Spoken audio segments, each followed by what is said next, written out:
예, 안녕하세요. 여러분하고 함께 할 윤건수입니다. 좀 첫인사가 늦었고요. 그만큼 또 내용 보충하도록 하겠습니다.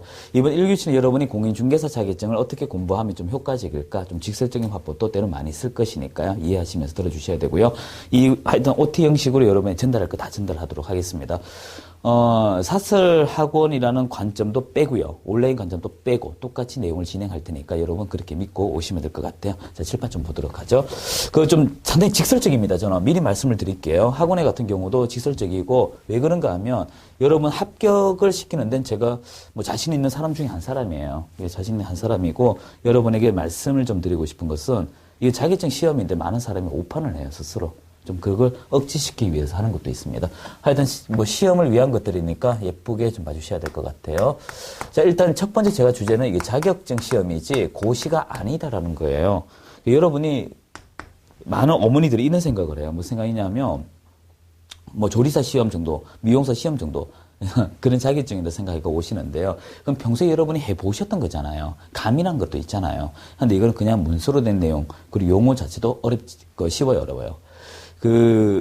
평소에 쓰던 용어에 한 7, 8할 내용이 바뀌어요. 얼마나 어렵습니까? 사람이 바뀌는 내용인데요. 그 말은 그렇게 쉽지는 않은 건 사실입니다. 하지만 그렇다고 무작정 어렵지도 않은 거예요. 자, 이제부터 이야기 풀어볼게요. 자, 첫 번째 자격증 시험은요. 과거 기존의 기출문제 있죠. 기존 기출문제에서 80%가 나와요. 이게 중요한 핵심이에요. 80% 이상이 기존 기출문제에서 나오기 때문에 사실입니다. 기출문제에서 80% 이상 나오기 때문에 여러분이 새로이 공부한다 해서 완전 생초보가 아니고요. 기존 것만 잘 다루어도 합격을 해요. 당신이 그거 보장할 수 있어? 맞아요. 제가 작년도 여기 또 강의할 때 이런 말 했습니다.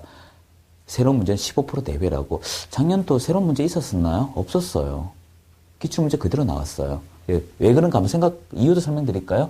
여러분이 출제위원이고 대학 교수님이라고 생각해 보세요. 그냥 새로운 문제 내서 주변에 욕먹고 깨지는 게 낫겠어요? 아니면 그냥 기존 거 유지하는 게 낫겠어요? 후자라고요. 저라도 후자입니다. 그래서 이 기존 기출 문제를 보시는데 약 80% 이상입니다. 그럼 어떻게 봐야 될까? 간단해요. 그냥 씹어 보듯이 먹듯이 자주 보는 수밖에 없습니다. 그래서 여기서 드리고자 하는 것은 이 종전, 이 원래가 27회니까 역으로 소급해야 돼요. 26, 25, 24, 23 이런 식으로 종전 3회분에서 4회분 정도만 여러분이 자주 봐주시면 해결된 문제고요. 두 번째 할 얘기는 이것입니다. 여러분이 새롭다는 것은 그럼 반대로 15%밖에 안 나와요. 그건 나중에 저한테 맡길 문제지 여러분 다가 쓰지 말고요. 두 번째는요. 자격증 시험은 요령입니다. 요령. 뭐 요령 가니까 여러분이 편법이 있나? 있습니다. 좀 쉽게 가는 길이 있어요. 방금은 기출문제를 먼저 보는 거죠. 그래서 이제부터 요령 하나 설명드릴게요. 먼저 기출문제 먼저 보시고요. 좀 빨리 진행할게요. 늦게 촬영했는 만큼. 이 기출문제를 먼저 보고요. 이 기출문제를 보게 되면 초점이 잡혀요. 여러분이 묻고자 하는 초점이 잡힙니다. 제가 이거 학원에서 강의하다 보면 재밌는 일이 있어요. 학원이란 말 빼고요. 말씀드릴게요. 하여튼 강의하다 보면 시험에 안 나오는데 형광펜 팍팍 칠합니다. 첫 때부터. 근데 그게 시험 안 나와요. 그 옆에 글자가 나와요. 정말 당혹스러워요. 이건 능력자인지 아닌지 모르지만 하여튼 평소에 형광펜 팍 하고 색깔 칠하고 있는데 왜 하는지 이해를 못 하게요. 묻습니다. 왜 그래 해요? 라고 하면 쌤이 중요하다니까. 중요하죠. 오늘은 중요하죠. 시험하고 별개해서 그렇죠. 마지막 양념장은 뭐예요? 손맛이라 하잖아요. 양념 맛이 아니거든요. 그런 거와 똑같아요. 그래서 기출문제를 보면 초점을 잡아줘야 돼요. 근데 초점을 또 어떻게 잡느냐? 여러분이 보고 싶은 단어만 봐요. 이게 문제라니까요. 그래서 이 초점을 잡을 때 하나 말씀을 드릴게요. 예를 한번 들어볼게요. 평소하고 달라. 네 가지만 알아도 여러분 합격하는 데 도움돼요. 자, 한다, 할 수 있다. 우리 법과목이거든요. 처음에 제가 강의하면 이런 말을 많이 해요. 아니, 한다고 할 수 있다. 뭐가 그리 차이가 있다고 저리 따져. 이렇게 얘기하거든요. 여러분 한번 봐요. 결혼할 수 있다. 한다? 구별되죠. 나 취업할 수 있다. 취업했다? 구별되죠. 결과적으로 이건 결정적인 거고 이건 상대적인 거예요. 우리 법은요. 이런 절대값과 상대값을 가지고 평가를 하는 것이지 여러분이 이 문구잔난이 아니라고요. 문구잔난. 두 번째는요. 한번 들어봐요. 100원을 가지고 있습니다. 그리고 500원이 결과가 됐습니다. 그럼 이거 몇 배 벌었다 해야 될까요? 4배인가요? 5배인가요? 그러면 이것도 이렇게 얘기합니다. 4배, 5배. 둘 다 아니에요. 아니라고. 원금을 포함하면 4배죠. 원금을 빼면 5배죠. 여기서 중요한 건 기준점이에요. 기준점. 여러분이 기준점을 놓치면 안 돼요. 이하, 이상, 미만, 초과, 무엇을 이런 기준점을 놓고 책을 보니까 산으로 타요. 이 학원에 가면요, 뭐 밑줄 한지 알아요? 100원, 500원 됐으면 500원에 밑줄이에요. 이 앞에 있는 원금 포함이란 글자 밑줄 안 해요. 그냥 보기 싫은가 봐요. 그러니까 이제 기준점 자꾸 비켜가 체크하고 문제 어렵니 쉽니 원래 쉬운 과목이에요. 왜? 80%가 똑같이 나오는데. 자, 세 번째 얘기해요. 대상이 바뀌면 처리 절차가 달라요. 구성이 달라요. 야구 선수는 어디서 뛰어야 돼요? 야구장에 뛰어야 되죠. 축구는 축구장에 뛰어야 돼요. 근데 야구와 축구 똑같이 생각해요. 무슨 말인가 하면 여러분 이렇습니다. 제가 학원에서 강의하다 보면 투자 뜻이 뭐예요? 라고 묻습니다. 그러면 뭐 투기하고 같이 비교할까요? 개론 들으셨죠? 개론 과목이죠? 좀 더 저 식으로 해요. 개 같은 논법이라고도 해요. 그래 또 여러분 재밌죠? 투기는 이렇게 합니다. 시세 보유가 없이 취득과 구매로 바로 가는 거죠. 취득과 처분이죠. 투자는 보유를 한 것 이렇게 얘기합니다. 근데 이건 개론에서 하는 얘기예요. 개론. 법률에서는요. 이겁니다. 상황에 맞춰서 네가 그 정보를 가지고 이용했다면 투기고요. 그 정보를 이용하지 않았다면 투자예요. 즉 무슨 말인가 하면 솔직한 얘기를 한번 할까요? 몇 개를 보유했다고 할까요? 1년? 10년? 100년? 1000년? 얼마를 샀다 바로 파는 사람 어디 있어요?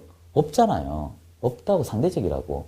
그래서 제가 드리고자 하는 것은 개론에서 배운 투기와 개론에서 배운 투자와 세법에서 배운 투기 투자와 제 과목의 투기 투자가 다르다고요. 즉 앞집의 영순이하고 뒷집의 영순이 이름은 같지만 성향이 다르다고요. 그 얘기입니다. 그런데 이 대상이 바뀐데 똑같이 다 연결합니다. 머리 복잡한가요? 아니에요. 더 선명합니다. 그냥 그 과목에서 배운 걸 다른데 가져오지 말란 거예요. 그래서 항상 이런 걸 잘 정리하려면 비교 정리를 잘해야 돼요. 이거 누가 해줘요? 여러분 강의로 내잖아요. 우리 강사가 하는 거예요. 강사.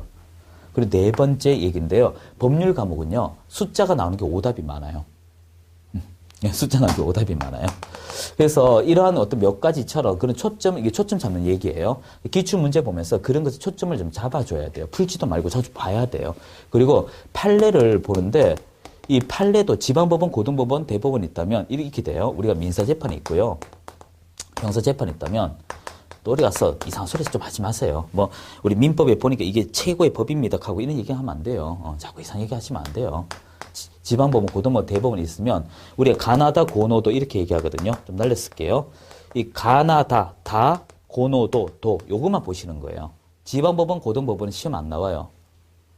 학업심이기 때문에 엎어져 버리거든요. 그래서 요거 중심으로 보시는데 그래서 이런 것도 요령이고요. 그리고 세 번째 경우는 유권 해석 같은 거 안 봐요. 요건 안 보는 거예요. 안 보는 거. 유권 해석 뭐 흔히 말해요. 유권 해석은 시험에 나올까? 안 나와요. 이거 책 두껍게 하는 거예요. 그리고 여러분이 조례도 안 나와요. 조례이다라고만 나오지 조례의 내용까지 안 나와요. 이런 거는 안 보는 거예요. 이렇게 요령대로 하시면 돼요. 그런데 제일 중요한 요령이 이거예요. 요령 1이라고 할까요? 그럼 요령 2를 여기다 적을게요. 이제부터 제가 좀 더 직설적인 얘기할게요. 여러분 지금 온라인 교육 됐죠? 이것도 여러분 또 오판 하신다 또. 온라인하고 오프라인이 있으면 합격률 뭐가 높아요? 하면 뭐가 높아요? 알 수 없어요. 내 눈에 맞으면 돼요. 내 눈에 맞는 강사, 내 눈에 맞는 책. 저는 실제 그래 얘기하거든요. 좀 더 이게 더 솔직하지 싶습니다. 여러분, 그 주위에 합격자가 한 명이 있으면 그들은요, 신처럼 보여요. 그때부터는. 떨어지죠? 쟤는 그래서 떨어졌구나. 마치 종이 한 장 차이로 그 사람의 등급을 매겨버리는데 큰 의미 없는 대화예요. 실제. 불합격자들이 나가면 일을 더 잘할 수도 있잖아요. 알 수 없어요, 그거는. 그래서 이제부터 그 얘기 한번 해볼게요. 온라인 같은 경우는요, 실제 제가 이렇게 얘기합니다. 자기 관리, 자기 통제가 되는 사람들 같은 경우는 이거 하라고 합니다.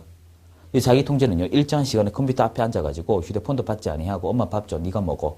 남편이 여보 뭐 해줘. 당신이 알았어요. 알 정도 버틸 수 있는 사람은 이게 좋아요. 가격대 성능비도 좋고 모든 결과가 좋아요. 그런데 문제가 생겼어요. 통제가 돼야 됩니다. 내 통제. 그러지 아니하면 이거 어려워요. 그러니 어떻게 나를 인위적으로 유도하는 오프라인으로 많이 갑니다.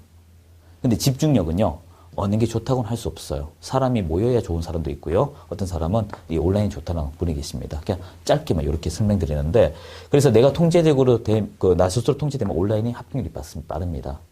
그리고 오프라인은 뭐 큰 변수가 많죠. 자, 근데 여기서 한번 얘기해봐요. 그러면 온라인하고 오프라인하고 일단 요거 자기 통제 이해됐어요. 그러면 교육의 차이가 있을까요? 없을까요? 없어요. 실제 학원에서 강의할 때 이렇게 해요. 저희들 학원에서 강의할 때 뭐 저도 많이 했고요. 요 세 달이 문제풀이에요. 저 기본서예요, 기본서. 기본서인데 이 학원에서 이름을 붙였어요. 다 똑같은 거 합니다. 그러면 말하기 좀 그렇잖아요. 그래서 이게 이제 기초 과정입니다. 이게 이제 뭐 중급입니다. 고급입니다. 뭐가 기초, 중급, 고급인지 좀 구별 안 돼요.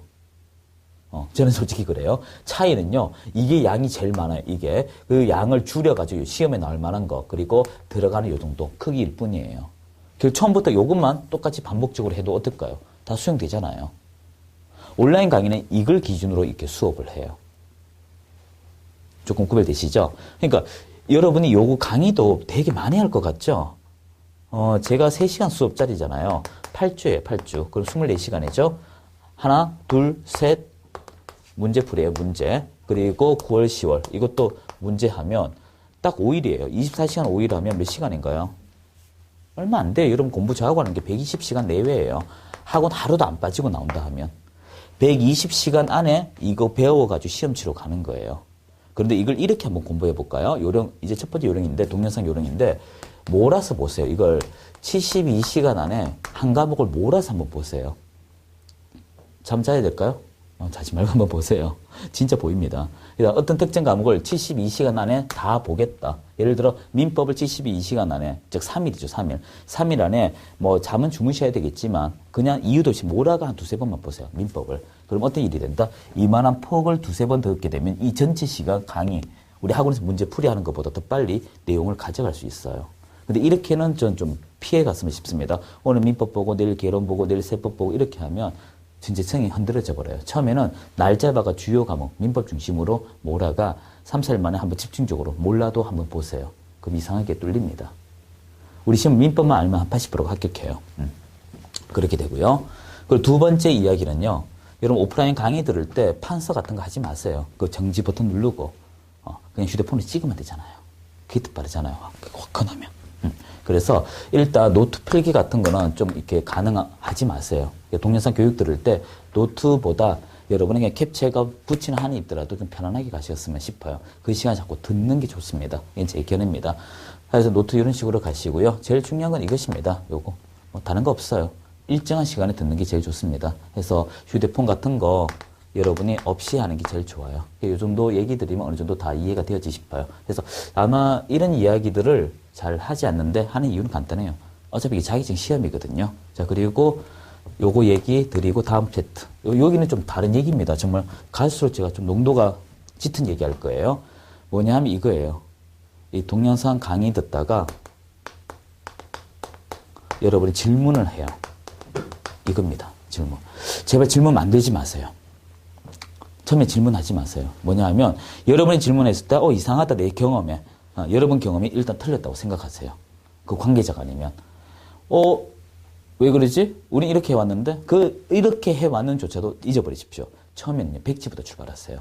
그래서 이 말 그대로 백지부터 출발한다는 뜻이 뭐냐 하면 아무것도 난 없어라고 하셔야 여러분이 인풋이 잘 돼요. 데이터 잘 들어갑니다. 그리고 나서 어느 정도 되었을 때 언제 3월, 4월 지나면서 어떻게 5, 6월 가면서 질문이 올라와야 되지 처음부터 질문을 하게 돼버리면 지쳐버려요. 여러분 스스로. 나는 이거 모르면 못 넘어가요. 순 거짓말이죠. 그러면 고시 공부 안 해도 돼요. 자격증 공부 안 해도 돼요. 가끔가 제가 학원에서 이런 분이 있어요. 쌤 왜요? 저 이거 모르면 다음 차트 못 넘어가요. 그럼 거짓말 하지 마세요. 합니다. 제가 그 자리에서. 왜? 그분 그랬다면 여기 이 자리에 안 왔어요. 학원도 안 와요. 혼자 공부해요. 그리고 이미 성공돼 있어요. 이 시험의 제도에 대해서는. 단지 그날 그게 글자가 상이 맺혀가지고 그걸 못 통과하니까 그런 것 뿐이에요. 하지만 조금만 지나면 풀리는 것이 대다수라고요. 처음에 질문 궁금한 게 100가지였는데 한 세트 지나고 나면 80개, 또 지나고 나면 60개, 지나면 없어지는 것들도 태반이에요. 그래서 여러분이 조금만 지나고 나면 해결될 문제를 스스로 안고 갑니다. 그럴 필요는 없지 않겠습니까? 자, 이런 얘기는 자격증 공부할 때 여러분하고 저하고 지켜야 될 것들이고요. 자, 이제부터 이런 얘기 좀 합시다. 자, 이 얘기 좀 하려고 해요.